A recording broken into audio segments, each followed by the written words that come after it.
everyone, and thanks so much again for coming to hear Gili and I talk about our work. Again, I'm a research assistant here, but I'm also working as a research assistant at the Naval Postgraduate School. I work jointly for the Remote Sensing Center, as well as the core lab within the Department of Defense Analysis. And while I've been there, I've had the wonderful opportunity to work with some really great software platforms for 3D modeling and geospatial analysis. And so today I'm going to talk a little bit about 3D modeling tools and how 3D modeling has become a very, very valuable tool in the field of nonproliferation for things such as examining facility layouts for nuclear facilities or dimensional analysis in order to sort of assess the size and capability of various nuclear infrastructure components. And folks like Frank Pabian, who many of you are familiar with, have really taken 3D modeling to a new level in recent years due to some new software that's recently become available, such as Google Sketchup. And the models you see here in this video were all created in various versions of Sketchup. And I'm taking the risk of showing them to you before I show you some of my own models. So in the short time I have today, I'm going to briefly cover some different modeling methods that would be available to you depending on the type of imagery that you have access to, and I'll get into what that means in a little bit. And I'm going to focus in particular on a method that would be of particular interest to us as security students and professionals, which relies on creating 3D models using only overhead satellite imagery, using some very traditional tools such as sun angle and shadows. And just a warning, there are going to be a lot of video clips in this presentation, which I hope won't be too distracting, because many of these concepts are very hard to visualize unless you can see the tools in action. And so I hope that will be helpful to you. And again, you should all have an info sheet for the method that I'm going to be describing in detail. And I'll get into that later in the presentation. So the software tools I'm going to be talking about today include Google Sketchup and Google Earth. And the latest of these versions of these programs are really interesting because they offer a lot of intersection and overlap between SketchUp and between Google Earth. And by that I mean you can construct models in SketchUp and export them into Google Earth so that you can view the models in their actual context and with the realistic terrain contours, which is very valuable when you're talking about getting the most accurate model possible. And the reason these tools are so valuable for our purposes is that they're really easy to use. For instance, SketchUp.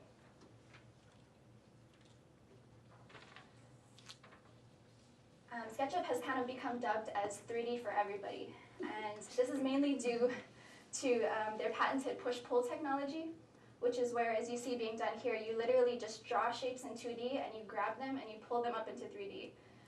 And so you can see here they're kind of going for a chair.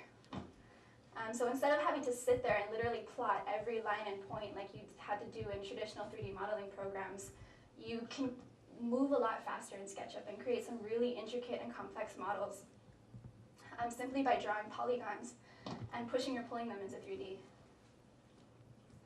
So, sorry to interrupt that there, but it becomes a chair, I promise. All right, and a lot of security practitioners are really taking advantage of the level of efficiency offered by SketchUp. What you see here is Lockheed Martin's Geosketch, which is a plugin created for SketchUp, where the company created it in order to automatically create accurately textured 3D models for large areas. And this is done mainly using platforms such as UAV video and oblique imagery or angled imagery. And so what you see being done here is a bunch of different images from different angles are being combined into one model so that you get a single model with no obstructions. So you don't have a tree here or another building here. All the images are being combined so you get the entire face of the building and all of the details involved. Yeah. And so SketchUp is really taking off in the security field. As far as its utility as a nonproliferation analysis tool, for those of you who have had the opportunity to hear Frank Pabian speak,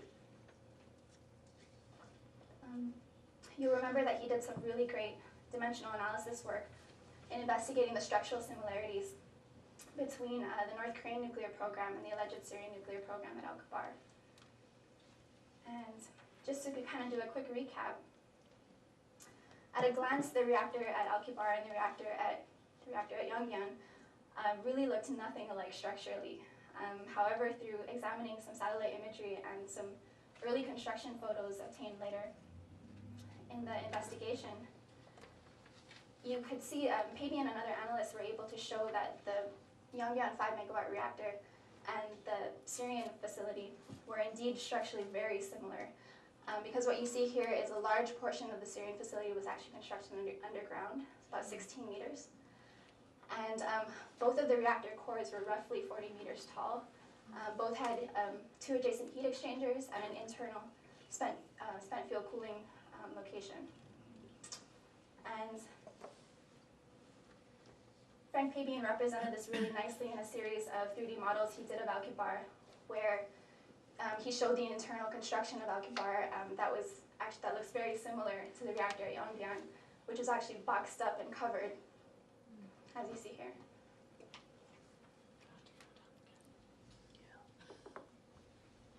And again, you can see here that he placed it into Google Earth and accurately adjusted it for terrain contours. So yeah, in short, many modelers in the field, including Frank Pabian, are taking advantage of this new intersection between SketchUp and Google Earth. And there's many excellent models coming out, and they're readily available in Google's 3D Warehouse. And 3D Warehouse is an online database where you can access any models created by SketchUp users. So SketchUp users create their models and upload them to 3D Warehouse, and you can download them as a KMZ file or a Google Earth file. And just to show you kind of what's available.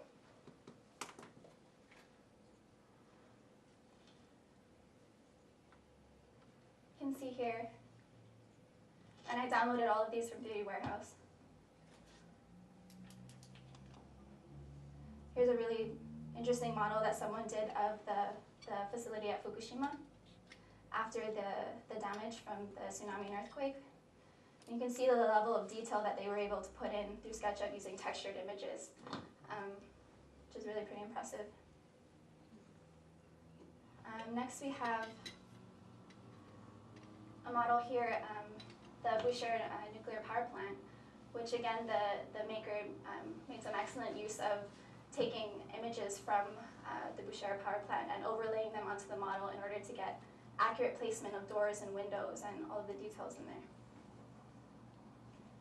And finally, see if anyone can guess where we're going.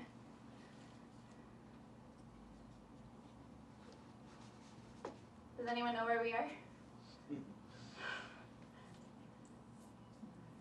So this is Chernobyl.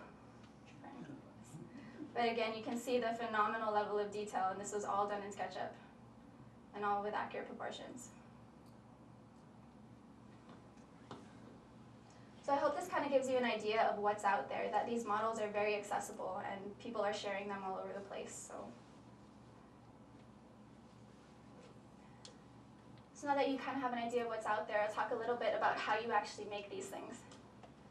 So in my time working with SketchUp, I found that there's essentially 3 ways to go about building your model, depending on the kind of imagery you have access to. And when I say that, I mean you'll either have, if you're lucky, you'll have a lot of Google Street View imagery, which is very rare though, or you may have your own photos, or you may have photos that you can get on an image search, just like Google image search. Or you may only have access to overhead satellite imagery that you can get from Google Earth. So I'll talk a little bit about each method. So 3D Building Maker is by far the easiest method to create a 3D model. You use Google Street View imagery, and as you can see, Google gives you the images, and all you really do is drag this 3D frame over the image, and Google will automatically create it for you and texture the faces with images of the building. So it's a really useful tool, but again, when we're in the field of nonproliferation and security, we're not always going to have access to Street View imagery. And this has limited use since, it's mainly only available in the United States, and even still, you're not going to get Street View images of a nuclear reactor. But again, it's good to know that it's out there, and it's there for your use. The second method is through SketchUp's Match Photo feature. And I hope this video doesn't make you dizzy, but it's kind of the best representation of what you can do with the tool. So essentially what you do is you can take an image of a building you find in Google Images, import it into SketchUp, And SketchUp will give you this 3D sort of axis lines.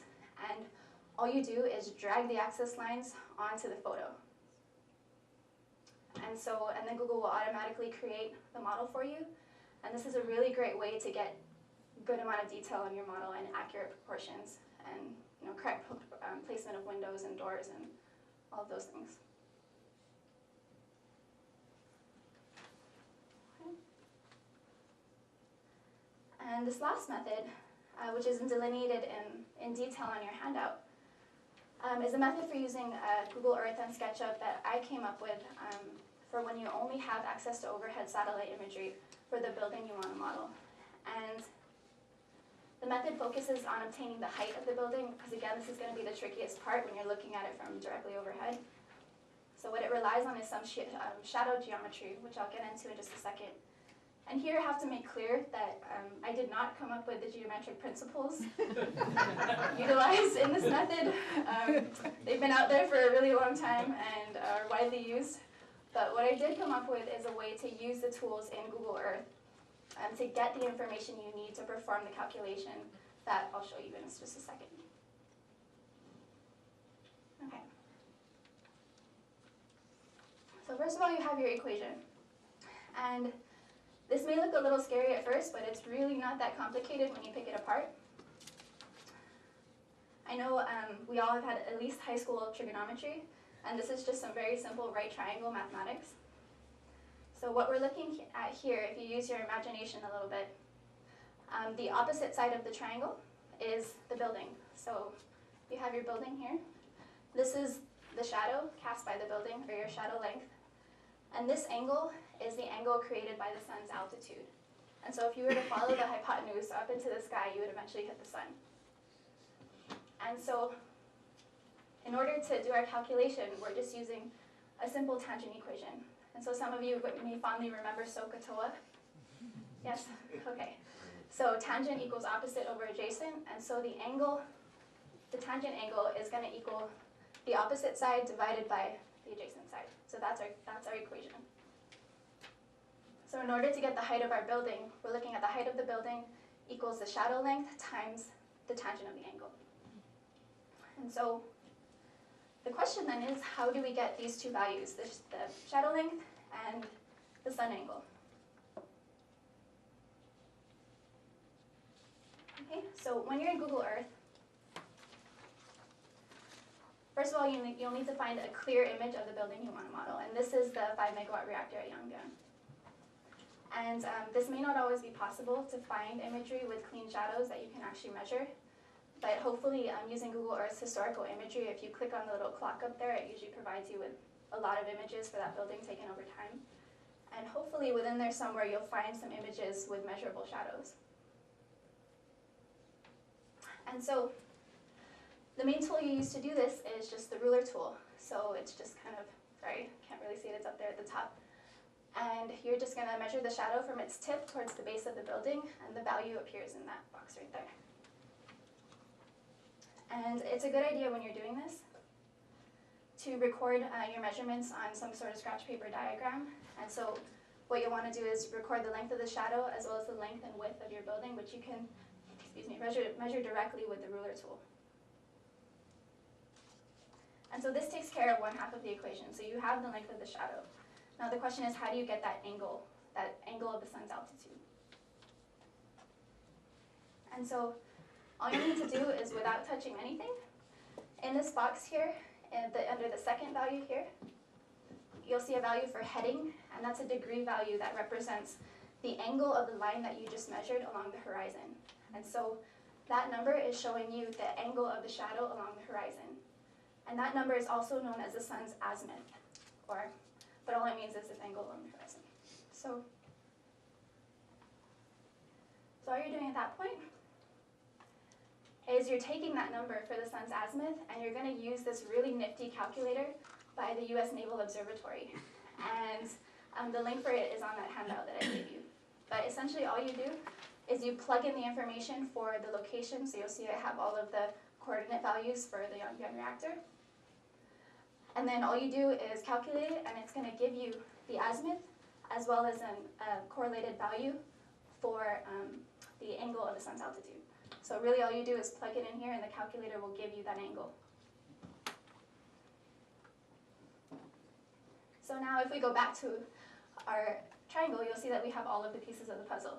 So we have the length of the shadow and the angle of the sun's altitude. Just plug it into a scientific calculator and you can get an estimated height of your building. All right, and so once you have all of your dimensions, you're ready to model in SketchUp. And here you'll see you'll be utilizing another intersection between Google Earth and SketchUp, which has recently become available. But so we're in SketchUp here, and all these are maps from Google Earth. And what you can do is find your location. You'll see the reactor there. You capture it, and SketchUp will put it into your building sort of platform as your model. As your platform that you can build upon. And that's going to have all of your terrain information as well.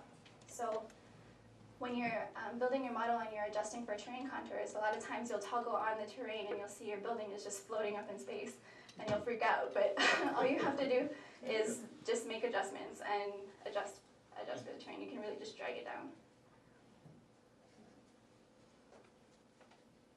And so once that's kind of done, then you can export your model into Google Earth. So that's what I've done here, is I just exported the entire model into Google Earth as a KMZ file, and you can view it in its actual context.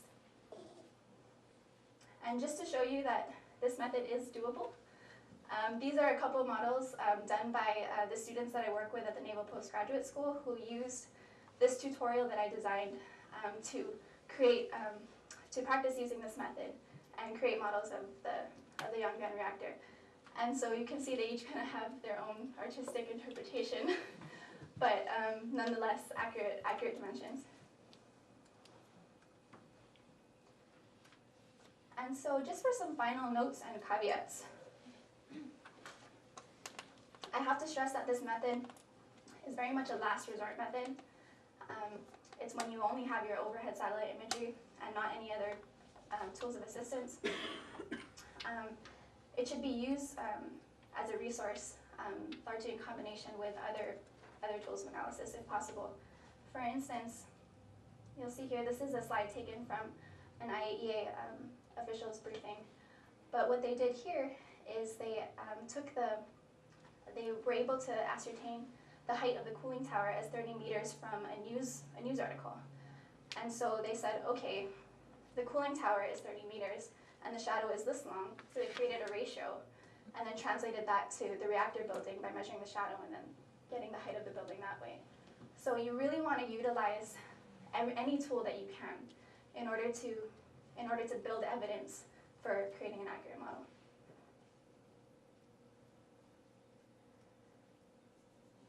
And finally, another note you should be aware in using the method that is on the handout there is that your results are always going to be slightly skewed because the satellite taking the photo is not always going to be directly over the building. It's most often going to be at an angle. And what that translates to is therefore you do not have a perfect right triangle. And so that's going to affect your calculations. And one way to deal with this, like I said, is to do the calculation on multiple photos and average the results in order to improve your accuracy. But an even better way, which I'll be working on in the near future, is through a process called orthorectification, where you use programs like ArcGIS or ENVI to automatically correct the geometry of your images. And so it appears that each pixel were acquired as if it was taken from directly overhead. And so in the process, using these programs, you're essentially taking different angles of imagery of a location and combining them all similar to Lockheed's Geosketch platform that I showed you earlier. And so in theory, using this method, that should also translate to a corrected image of the shadow, which would then improve the measurements of your calculation when you use this method.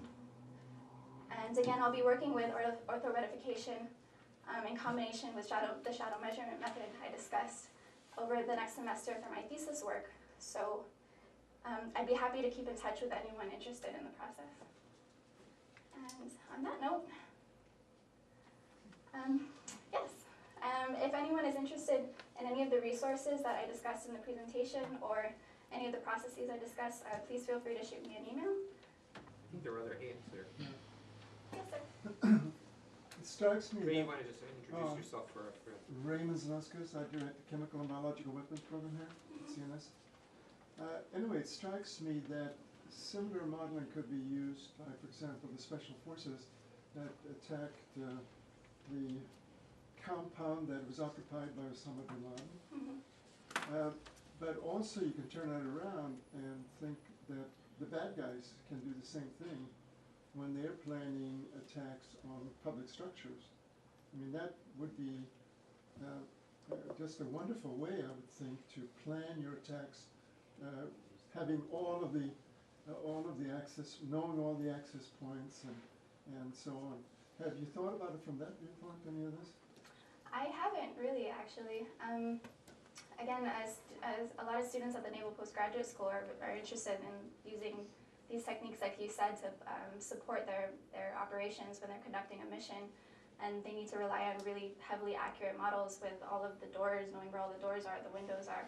And as you mentioned, there were some really amazing models done of the Abbottabad complex during the Osama bin Laden raid. But as far as, the bad guys using it, it's some fairly advanced technology. I'm not saying they don't have access to it, but again, it's a level of technical access that would be required in order to create these models and have access to the imagery needed to create them. So, but that's an excellent point. Right. Usually the real stuff is classified. The downgraded, which according to the people who do classification, is not endangering national security, is in the public domain. So the question has been certainly thought by people in the security establishment. And I believe that what we have in the public domain is what's taken to be not something that could damage national security. Oh, I don't know about that. Patricia, I think, wants to weigh in on this. Well, I wasn't going to weigh on this, but I will. I mean, Ray's right. That's crap, because if you're looking at targeting civilian buildings, that doesn't apply. What happened, for example, during the Gulf War in '91 and again in 2003 is all real-time available data was blocked. But it doesn't stop people planning ahead on big important buildings. Brad just pointed out to me the Mumbai attacks in 2008. Brad, do you want to say something on that quickly? That Google Earth was used in order to carry out the attack. So it was a method that was employed by the terrorists. So. But So does that mean that we should not use this? No, we can't, but we have to be aware that everyone can use it. Yeah. And when we were doing these types of calculations tomorrow, which I have to commend you on, they're fantastic, really brilliant, well done. Thank you. I'm terribly impressed with what you've done. And when we were using them, doing them by hand, with Landsat and Spotimage back in the early 90s, we were very aware of how they could be used by everybody, but the access was less. You know, we were at Imperial College, we had access to all sorts of data that others don't, but now what's really changed is the access has increased. That's the big change. I wanted to ask you about measurement error and how you factor that in. I was very interested in your using 3 different, if you like, checks against your measurements. Where you can ascertain the error, does the measuring tape that you have give you an error bar? Can you feed that into the calculations automatically, or do you have to make some kind of guesstimate on the overall error, and how much does it matter? What are your tolerances?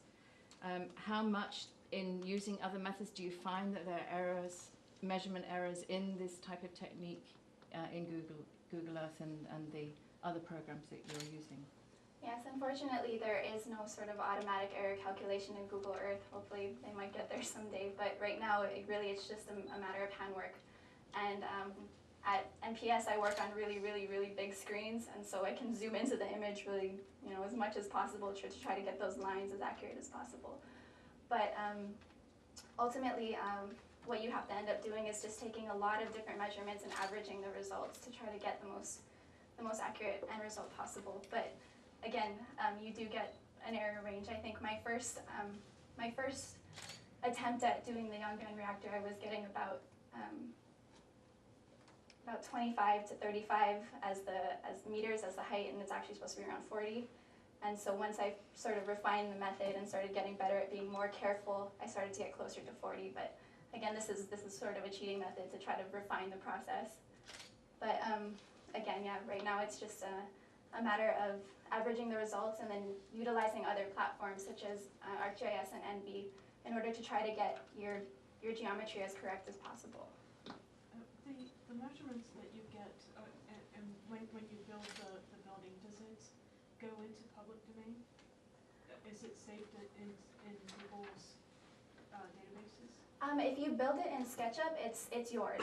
So it's only if you choose to upload it to the 3D warehouse that anybody can access it. But if you're building it in SketchUp and taking the measurements, those are yours. If you choose to disseminate them, then that's your own choice. Tamara, why don't you be the one who chooses who is next in line? I don't want to try to. Sure, Kenley. Thank you, Kenley Butler, CNS. Is there a process for vetting the accuracy of the models in the 3D warehouse? For example, you think it would be in the interest of the North Korean government or the Iranian government to upload false or slightly inaccurate models? Like, is there a social media aspect to the 3D warehouse where users rate the accuracy of modelers? I'm not sure about users rating the accuracy. Right now, you can upload them to the 3D warehouse and sort of these Google Earth gods, wherever they are, sort of pick the models that they want to input into Google Earth permanently. And so people upload their models sort of for consideration, and then some get chosen, some don't, sort of a thing. And I'm honestly not familiar with how they go about choosing it, their method for obtaining the most accurate models. And yeah, it's a really great question. It's obviously peer reviewed. Thank you again. I think this is fantastic. Peter Culberson, second year NPTS MA candidate. First off, I think this can and probably should take off very much. I want to see if you have talked to anyone over at NPS about creating a data set of these types of calculations against known buildings so that beginners like us trying to learn the software and learn the method and trying to navigate between the different ones can play around with it and be wrong as many times as we need to be against known buildings and whatnot until we refine our own skills so that we can feel confident going, just searching Google Earth and doing this against buildings that don't have set values. Mm-hmm. Yeah, a really great way to do this is you don't necessarily have to use sensitive facilities such as this. Like what I started practicing on was the Parthenon. And so if you take buildings where you can Google the building and you can get dimensions for that building that they're out there, you can practice on those models because a building is a building. And so you can use the Eiffel Tower, maybe whatever you want to use. But yes, that would be really interesting to try to compile a data set. I've only been working on this with a very few people at NPS so far, but I'm sure there obviously seems to be a lot of interest, so that'd be great. Yes? Adam Weber, I'm a new student here. Looking at SketchUp, how detailed in terms of shapes can you get? We saw them making the chair, and obviously you can make cylinders and whatnot, but you just mentioned something like the Eiffel Tower, which is a bit more of an abnormal shape. How detailed does SketchUp get? Yeah, it's about the level of time you want to put into it, honestly. They've got some really, really useful tools though, such as the Follow Me tool, which is what is used to create more intricate shapes like that, where you can draw sort of a cross-section of, say, a cylinder, and then it's really hard to explain unless you see a video, but Google Follow Me and SketchUp, and you'll see what I mean. Okay. But you can basically drag this tool around, like you could draw a profile of the Eiffel Tower and just drag it around in a circle, and it would automatically create the entire structure. And so that's what I mean about being able to create models really quickly, and that's why SketchUp is really taking off. Yes? Hi, I'm Indra. I'm a first-year IPS student. Have you talked with anybody in the image processing community about algorithms that can, I guess, take one of these shadow images and do like a line, automatically calculate what those lengths are? Unfortunately, I haven't. I'm really sort of just starting to get into the NV side of this, or the image processing side of this, and working with orthoretification. But yeah, that would be definitely something to look at. Yes, ma'am. I've just put my gentleman next to me had said about the open source data. I'm a member of the community. I attend a lot of these educational lectures, and I went to one by a former CIA guy, and he was deploring how the budget for the people who watched just things like newspapers and open source was going down, and all the money was being sucked up by expensive satellite. And he's told the story of one of his superiors who had a contest. They said, we're going to evacuate some people from a country in Africa, pretend there's been a coup, you have to get the American citizens out. One team gets all the satellite data, the other just uses open source. Who comes up with the best plan first? You have 24 hours. And they did it, and the team with all the satellite data, their stuff was very detailed, but it didn't work because they didn't figure out that the ground where they had the helicopters landing was too soft. And the open source people had a superior plan because using things like tide charts and rainfall and agriculture that was public but not interesting enough for anyone to spy on, you know, by using that kind of stuff, they figured out the ground would be muddy and you could not land a helicopter there. So the cheap people, he said, the outcome of this wise study was that the budget for the satellites went up and the budget for the newspaper clippers went down after he'd proven that they did a better job. And he was very kind of frustrated because he said all these satellite pictures are so dazzling that they don't tell you if the ground is muddy. That's very true, and that's why this whole process is all about combining different platforms. And so, like you said, the people who use the open source, I'm imagining they use something like ArcGIS or OpenStreetMap, things like that, where you can, you have all that publicly accessible data. But again, now with things like this, with Google Earth, you have this awesome satellite imagery in open source. So these are private companies that are, putting this out there. And so now you kind of have the best of both worlds. You have that traditional sort of ground information as well as the satellite imagery. And so a lot you can do. Yeah. Thank you. Thank you for your attention.